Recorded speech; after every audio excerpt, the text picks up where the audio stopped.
Welcome to my Spotlight series on painting miniatures from Fallout, the board game.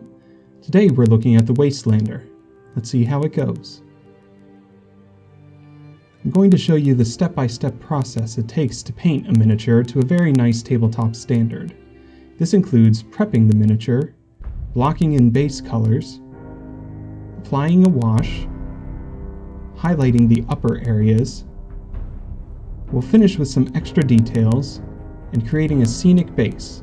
So let's get started.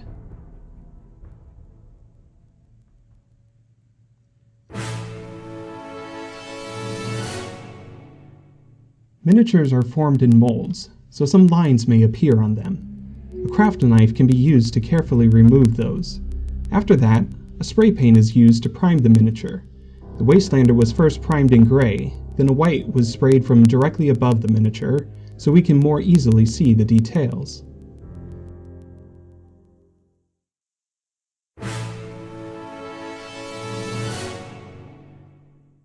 The spray-on primer helps our first base layer adhere nicely to the miniature. Here you can see we picked out the large areas of color and blocked those in with a medium dark color. This allows us to define what features on the miniature belong together.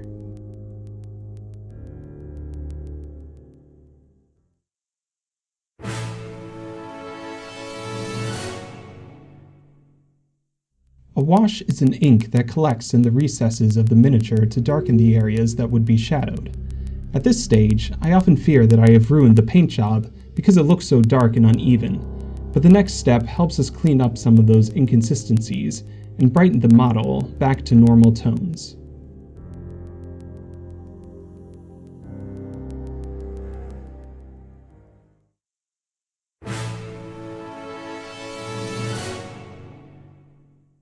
Highlighting is perhaps the most important step to a model's final look. Let's see how we highlight the Wastelander's skirt for an example.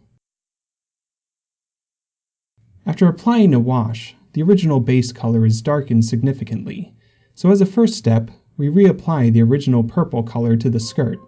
However, instead of coloring the full skirt in purple, we are only blocking in areas that receive light from above, while leaving the color of the wash in the recessed shadows.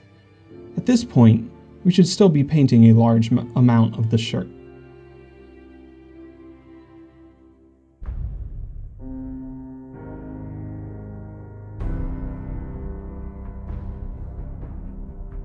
This highlighting is done on all the purple sections of the miniature.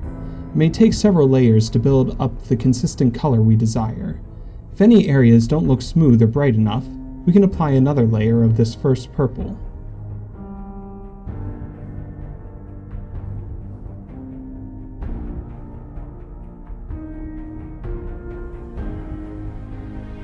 To create the next color of highlight, we're going to mix some pink with our existing purple color. In the palette in the background, you can see three different tones, our base purple on the right and about a 50-50 pink and purple on the left. Those two colors were again swirled in the middle to make a 1:3 ratio of pink to purple. Using this middle color, we again return to highlighting our miniature. Now we begin to concentrate the paint on the raised edges in the center of our base purple sections, gradually lightening the sections that are more likely to catch the sun from above.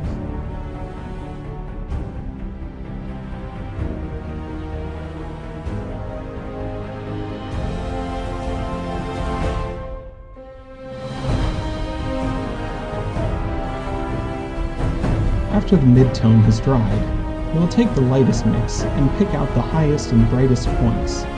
In this model, that would be the peak of the folds in the dress, particularly on the lower sections as those flow out into the light. I find that having a washed recess, base color, mid-tone, and highlight together makes for a wonderful look as you use your miniatures in a game.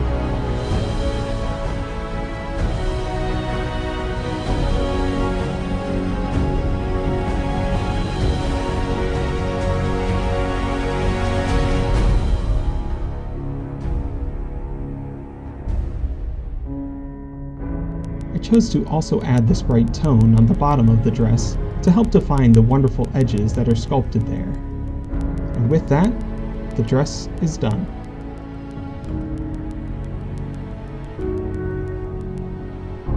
Highlighting is tricky, but it is perhaps the most rewarding part of the miniature.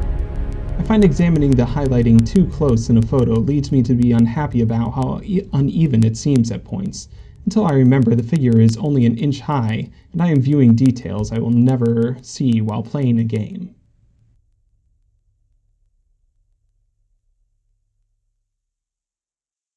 At this point, the miniature is fully painted, but we can take a few more steps to make it a little more realistic.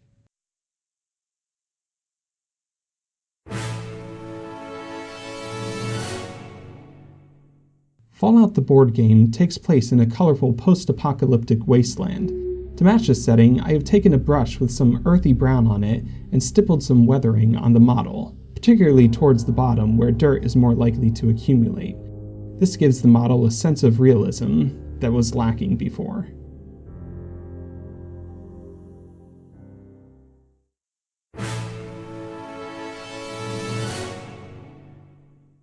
I decided to have my first foray into physically altering the bases for Fallout the board game. After painting the base the earthy brown, I applied some craft glue and sprinkled some rough leveling sand on top of it. The larger stones were added selectively at the beginning.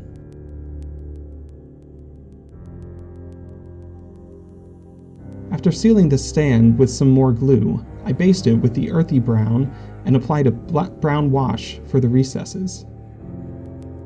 To finish the base, I took a flat brush, wiped away most of the lighter paint on it, and flicked it across the rough surface.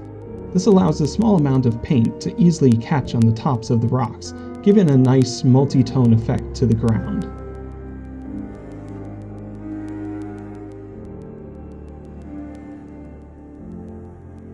Now our Brotherhood of Steel outcast has a companion in our Wastelander. This model has a great sculpt with plenty of details that makes my job easier.